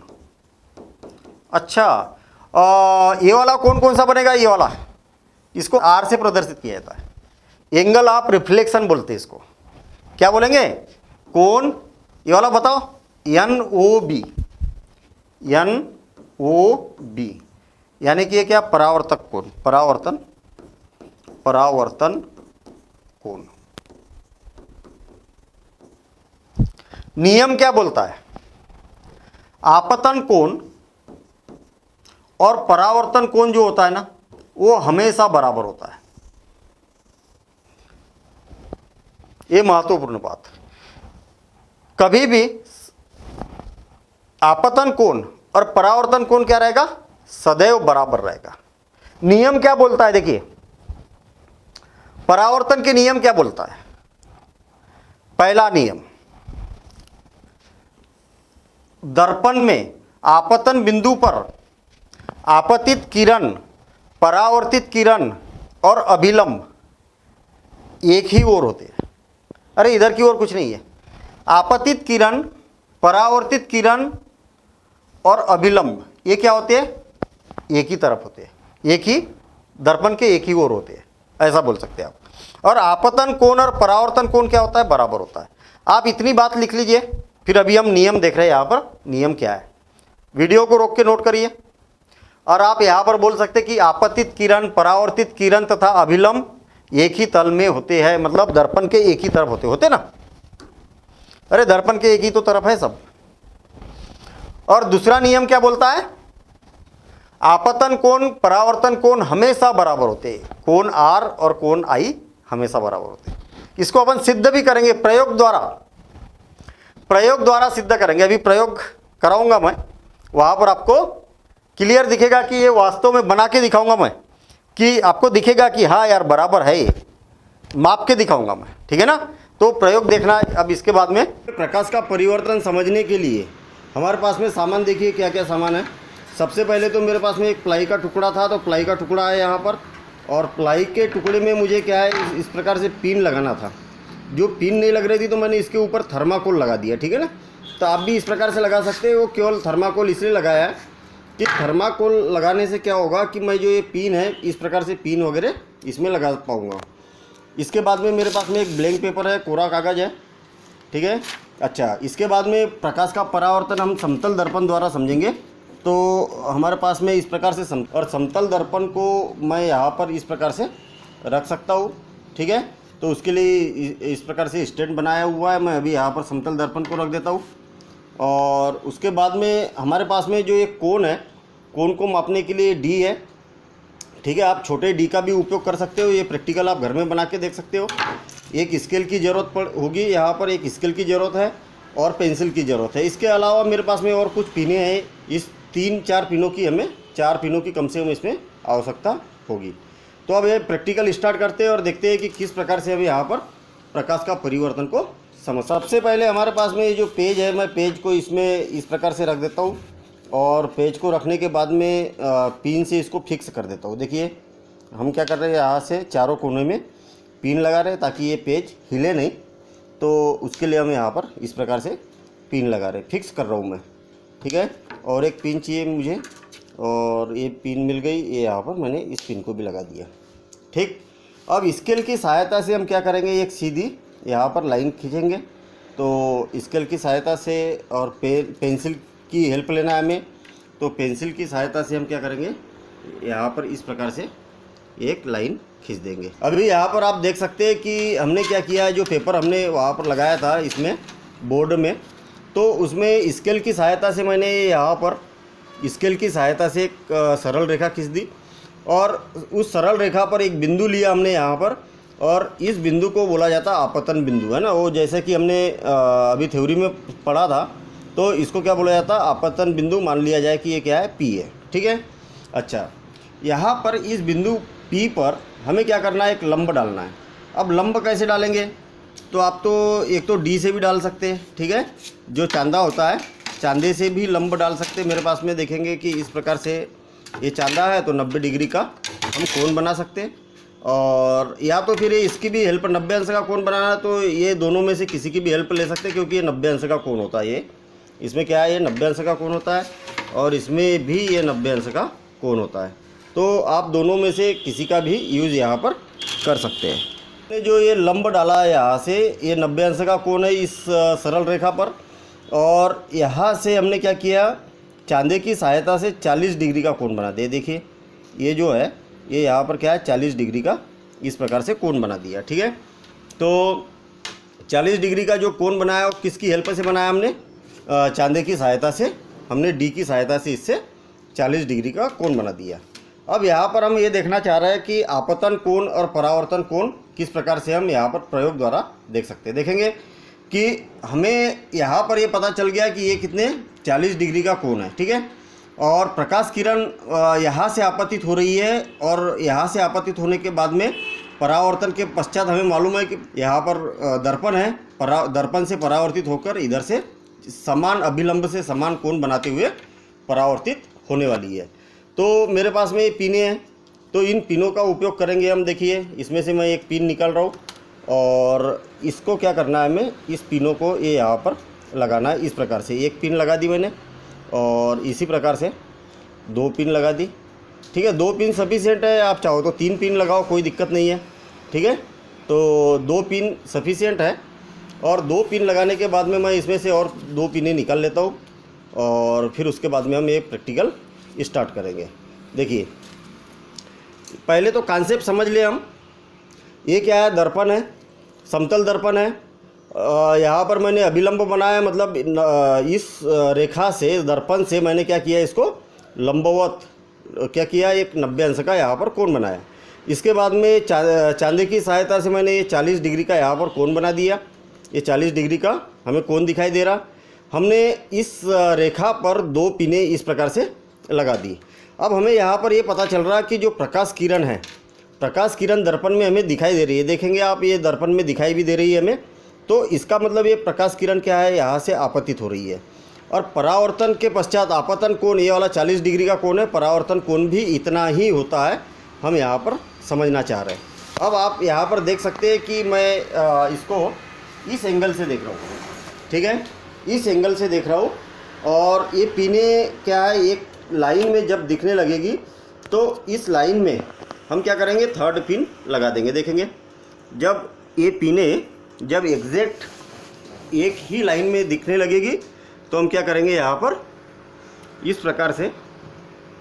प्रकार से जब ये तीनों पिने एक लाइन में दिखेगी। ये प्रैक्टिकल ऐसा है ना कि आप घर में भी बना के देख सकते। देखें 1 मिनट, आप अब देख रहे होंगे कि ये जो पहले की जो 2 पिनें थी और ये तीसरी पिन आपको सीधी रेखा में दिखाई दे रही है, ठीक है।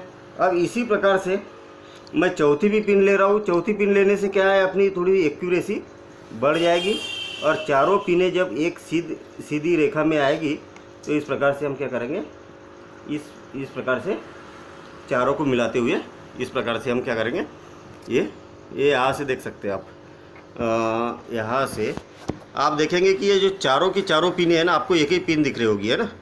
ये जो चारों की चारों पिनें हैं ना, ये एक सीधी रेखा में यहाँ पर दिखाई दे रही है। 1 मिनट, थोड़ी तिरछी लग गई है, तो आपको सावधानी रखना है कि चारों पिनें क्या है, एक सीधी रेखा में प्राप्त होने वाली है। अब इसके बाद अपना ये प्रैक्टिकल लगभग ओवर हो गया और इसको हम प्रैक्टिकल को समझेंगे। अब क्या कर रहा हूँ मैं कि ये जो पिनें थी, इन पिनों को मैं निकाल लेता हूँ और जहाँ पर मैंने पिनें लगाई थी वहाँ पर एक पेंसिल से इस प्रकार से सर्कल, मैं पेंसिल इसलिए लगा रहा हूँ कि ताकि थोड़ा सा डार्क दिखे, ठीक है। और यहाँ पर भी हम क्या करते, सर्कल लगा देते और यहाँ पर भी रखी थी हमने पिन, यहाँ भी सर्कल लगा देते और यहाँ पर भी एक सर्कल लगा देते। और सर्कल लगाने के बाद में मैं अब दर्पण को हटा देता हूँ और यहाँ से आप देखेंगे कि मैंने दर्पण को हटा दिया है और स्केल की सहायता से ये जो इसका दर्पण का P बिंदु था, अब इस P बिंदु से हम इन पिनों को मिला देते। कहने का मतलब इस बिंदु से इसको मिलाना है और ये दोनों को तीनों को मिलाते हुए एक हमें सरल रेखा खींचना है। देखेंगे कि हम एक सरल रेखा मिलाएंगे तो इस प्रकार से तीनों एक ही रेखा पर इस प्रकार से मिल रही है, ठीक है। और तीनों तो मिलाते हुए एक रेखा खींच देंगे। तो इस प्रकार से हमने क्या किया, ये एक सरल रेखा खींच दी। अब सिंपल सी बात, इसको हम समझते हैं कि ये क्या है, हमने पॉलिश किया हुआ दर्पण का ये वाला भाग था, ठीक है। ये वाला क्या था, समतल दर्पण था। समतल दर्पण पर हमने क्या किया, एक बिंदु लिया, फिर से और थोड़ा सा एक शार्ट में समझ लें, एक बिंदु लिया, ये बिंदु P लिया, इसमें ये P क्या हो गई, या वो भी ले सकते हैं हम, ये पी क्या हो गई, एक आपतित प्रकाश किरण हो गई, ये प्रकाश किरण क्या हो गई, आपतित हो रही है। और यहाँ पर हमने क्या किया, एक अभिलंब बनाया, ये वाला जो क्या किया, एक अभिलंब बनाया, इसको हम क्या बोलेंगे, अभिलंब बोलेंगे, ठीक है, अभिलंब। यहाँ पर ये क्या है, आपतित प्रकाश किरण है, आपतित प्रकाश किरण है, ठीक है। क्यों, क्योंकि ये प्रकाश किरण यहाँ पर आपतित हो रही है, ये आपतन बिंदु है, ये क्या कहलाएगा, आपतन बिंदु कहलाएगा, ठीक है। और ये क्या कहलाएगा, समतल दर्पण, समतल दर्पण। तो इस प्रकार से ये समतल दर्पण हो गया। और हमने यहाँ पर ये इस प्रकार से 2 पिने हमने लगाई थी, तो 2 पिनों की जो पोजीशन थी, ये दोनों पिनों को हमने क्या किया, आपतन बिंदु से स्केल की सहायता से मिला दिया। अब हमें क्या होना चाहिए कि हमें मालूम है कि ये वाला कितने 40 डिग्री का कोण है, तो ये वाला भी कितना डिग्री का कोण होगा, 40 डिग्री का ही कोण होगा। अभी मापेंगे, हम देखेंगे कि 40 डिग्री का है या नहीं है। अच्छा, ये वाला जो कोण कहलाएगा, ये क्या है, आपतन कोण कहलाएगा, आपतन कोण। अच्छा, इसके बाद में ये क्या कहलाएगा, परावर्तन कोण कहलाएगा, परावर्तन कोण, ठीक है। तो इस प्रकार से हम यहाँ पर इसको समझ सकते हैं। ये क्या कहलाएगा, इसका अभिलंब कहलाएगा। इसको जनरली इससे नॉर्मल एन से भी प्रदर्शित कर सकते हैं, इससे कोई दिक्कत नहीं है, नॉर्मल से भी हम यहाँ पर प्रदर्शित कर सकते हैं। तो अपना ये प्रैक्टिकल और होता है, लेकिन हम ये देख ले कि वास्तव में 40 परावर्तन कोण तो हमने माप के तो बनाया नहीं, ठीक है। तो परावर्तन कोण वास्तव में 40 डिग्री का है या नहीं है, तो हम इसकी सहायता से इसको देख लेते कि एक्चुअल 40 डिग्री का है या नहीं है। तो आप देखेंगे मैंने इसको चांदे को लगाया इस प्रकार से, और ये 90 डिग्री पर मिला दिया, और ये लगभग मतलब ये यहाँ पर देखेंगे कि थोड़ा सा एग्जैक्ट एक्यूरेट नहीं दिखाई दे रहा। ये देखिए, ये 90 डिग्री, 10, 20, 30 और ये क्या हो गया, 40 हो गया। 40 से हल्का सा 40.05 बोल सकते हैं अपन, एक हल्का सा थोड़ा सा ये है। तो ये गलती अपनी है ना। जितना आप एक्यूरेसी के साथ में करेंगे उतना परफेक्ट ये परावर्तन कोण भी उतना ही बनने वाला है। तो हमने यहाँ पर समझा कि कोई भी प्रकाश किरण जब दर्पण पर आपतित होती है, तो आपतन बिंदु से क्या होती है, परावर्तन के पश्चात अभिलंब से जिस कोण से आपतित होती है उसी कोण से परावर्तित होती है। आपतन कोण को आई से प्रदर्शित किया जाता है और परावर्तन कोण को आर से, मतलब रिफ्लेक्शन होता है ना, इसलिए रिफ्लेक्शन इंग्लिश में बोला जाता है, इसलिए आर से इसको प्रदर्शित किया जाता है। तो ये इंसिडेंट हो गई, तो ये आई से प्रदर्शित किया जाएगा। तो इस प्रकार से हमें इस प्रैक्टिकल को, एक क्रियाकलाप है हमारे पास में मज़ेदार, 10.1 क्या बोला है, एक बड़ी चमकदार चम्मच लीजिए, बड़ी चमकदार चम्मच मतलब आपके यहाँ जो खाना बनाने वाली चम्मच होगी ना, वो वाली लेना। एक नाश्ते वाली चम्मच होती है, वो थोड़ी सी छोटी होती है, खाना बनाने वाली चम्मच है मेरे पास, ऐसी होती ना, ठीक है ना। हाँ, ये ज़्यादा गहरी है, कटोरी टाइप की है, ठीक है, ऐसी तो चाहिए हमें। चमकदार चम्मच है, दोनों इधर से भी और इधर से भी। ये दर्पण की तरह काम कर रही है, इसलिए मैंने यहाँ एक्टिविटी में भी जो क्रियाकलाप है इसमें चम्मच का उपयोग किया है। आप ये मान लो कि ये दर्पण है, ये कौन सा दर्पण है, मुझे एक बात बताओ, एक दर्पण हमारे पास में ये है और एक दर्पण है ऐसा। याद रखना, जिधर मैंने ये रफ किया है वो पॉलिश है और जिधर चिकना है वो क्या है, चमकदार तल है।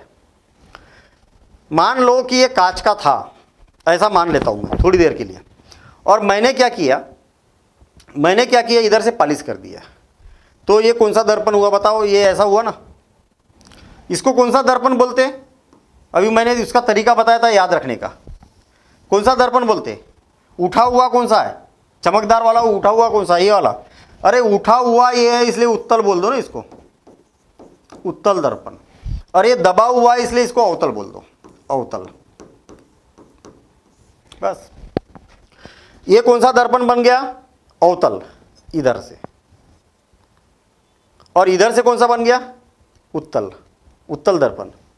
मैं क्या कर रहा हूं इसमें, आप भी करना ऐसा, घर में चम्मच लेना और घर में बताना मम्मी पापा को कि हम प्रैक्टिकल कर रहे हैं, ये तो बोलेंगे क्या कर रहा है यार चम्मच में, क्या देख रहा है इतने गौर से, है ना। तो प्रयोग है ना, मम्मी पापा को बताना कि देखिए इसमें क्या चमत्कार हो रहा। मैं इसमें अपना चेहरा देख रहा हूँ, तो जितना बड़ा मैं हूँ ना उतना बड़ा नहीं दिख रहा हूँ मैं, उससे छोटा दिख रहा हूँ, छोटा दिख रहा हूँ। देखिए ना, मैं अगर देखा जाए तो समतल दर्पण में मैं इतनी दूरी पर चेहरा देख रहा हूँ, तो मैं केवल इतना आ पा रहा हूँ इसमें समतल दर्पण में, इतना ही आ पा रहा हूँ, इसके ऊपर ही दिख रहा मुझे समतल दर्पण में। और जब इसमें देख रहा हूँ ना, इसमें तो बड़ी अजीब सी बात हो गई, ये घुटने तक दिख रहा हूँ मैं इसमें। है, आश्चर्य नहीं हो रहा आपको? घुटने तक दिख रहा हूँ मैं, आपको तो वीडियो में नहीं दिखेगा, को थोड़ा सा धुंधला सा दिख रहा मुझे। धुंधला मतलब वो इसलिए दिख रहा क्योंकि ये खाना कई बार बन चुका है तो स्क्रैच है इस पर, इसलिए, है ना। बाकी मैं घुटने तक दिख रहा हूँ इसमें अभी। तो यानी ये क्या है, वास्तविक से छोटा दिखाई दे रहा है इसमें। अच्छा, ऐसे में देख रहा हूँ मैं, इसमें तो जो मैं हूँ उससे बहुत बड़ा दिख रहा। अभी मेरे को केवल नाक और इतना पार्ट दिख रहा है, केवल इतना पार्ट, यानी कि जितना बड़ा भाग है उससे बड़ा दिखाई दे रहा अभी। हैं, अब मैं क्या है उसको दूर ले जा रहा हूँ। अरे बड़ी अजीब सी बात हो गई, दूर ले गया मैंने इसको, दूर ले गया, उल्टा हो गया, मैं उल्टा हो गया। अरे छोटा होते जा रहा और उल्टा होते जा रहा। तो ये आप घर में प्रैक्टिकल करके देखना, थोड़ी सी फ्रेश अच्छी सी चम्मच लेना तो उसमें क्लियर दिखेगा, ठीक है ना। क्या बोला है, एक बड़ी चमकदार चम्मच लीजिए, चमकदार मेरे पास में थोड़ी सी चमकदार कम थी वो। इस वक्रीता पृष्ठ में अपना चेहरा देखने का प्रयत्न कीजिए, क्या आप प्रतिबिंब देख पाते हैं, या यह छोटा है या बड़ा है, कभी छोटा दिख रहा कभी बड़ा दिख रहा। चम्मच को धीरे धीरे अपने चेहरे से दूर ले जाइए, प्रतिबिंब को देखते रहिए, यह कैसा परिवर्तित होता है। ऐसा क्यों होता है उसके बारे में तो हम बाद में देखते हैं, ऐसा हो रहा है वो बात अभी हम यहाँ पर देख रहे हैं। देखा ही हमने ये सब। चम्मच को उल्टा करके देखिए, पलटा करके देखिए, इधर से देख लिया फिर इधर से देख लिया, और दूसरे पृष्ठ से क्रियाकलाप को दोहराइए। अब प्रतिबिंब कैसा दिखाई देता है दोनों पृष्ठों में हमने देख लिया, और दोनों पृष्ठों के प्रतिबिंब के अभिलक्षणों की तुलना कीजिए। तुलना भी कर ली भैया, इधर कभी जितना बड़ा हो उससे बड़ा दिख गया, इधर छोटा दिख गया, हाँ छोटा भी दिख गया, और इधर मैंने जब उसको दूर किया तो ये बड़ा गड़बड़ कर दिया था इसने। है, जब मैंने दूर किया था तो उल्टा ही हो गया था। हैं, उल्टा हो गया, सिर नीचे और पैर ऊपर, हैं ऐसा हो गया था। तो चलिए ठीक है, तो इस क्रियाकलाप के द्वारा हमने वास्तविक चम्मच लेके यहाँ पर हमने ये किया। हाँ, अब समतल दर्पण। समतल दर्पण की परिभाषा क्या होती है?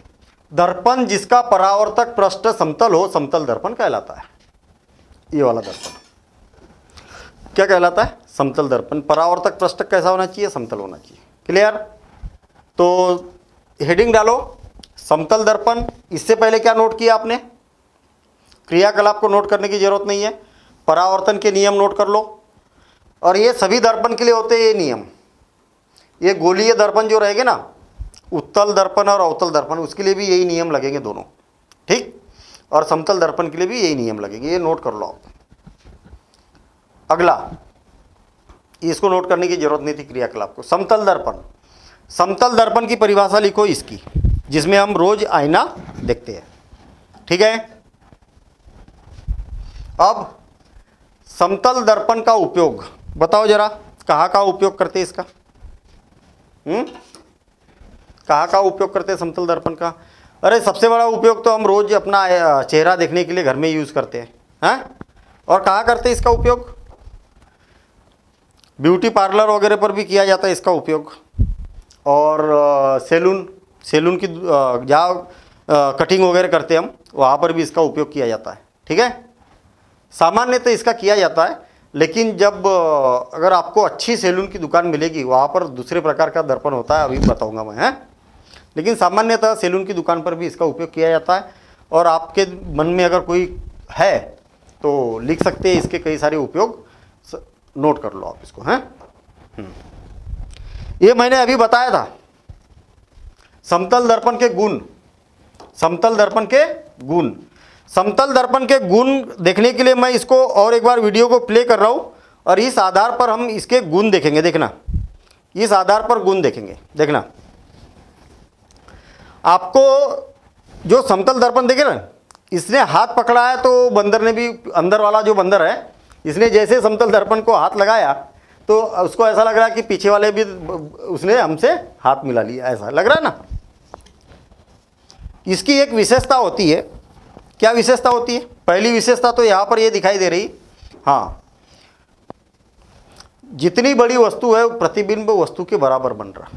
पहली विशेषता, लिखने की जरूरत नहीं, अभी लिखा हुआ आ जाएगा, ठीक है ना। जितनी बड़ी वस्तु है उतना ही बड़ा इसका प्रतिबिंब है, एक विशेषता, छोटा बड़ा नहीं। दर्पण से वस्तु जितने दूर है उसका प्रतिबिंब भी उतने ही दूर बन रहा। तो ये दूसरी विशेषता हो गई। तीसरी विशेषता देखना, तीसरी विशेषता देखना, मुझे एक बात बताओ कि बंदर का मुंह इधर है, देखना, तो ये वाला बंदर का कौन सा हाथ है? लेफ्ट हैंड साइड वाला है, बाया है, बाया है ना। और जो अंदर दिख रहा है जो बंदर, उसका इस हाथ से कौन सा हाथ मिला है? दाया वाला। अरे उल्टा काम हो गया, ये वाले बंदर का बाया हाथ तो अंदर वाले बंदर का दाया हाथ।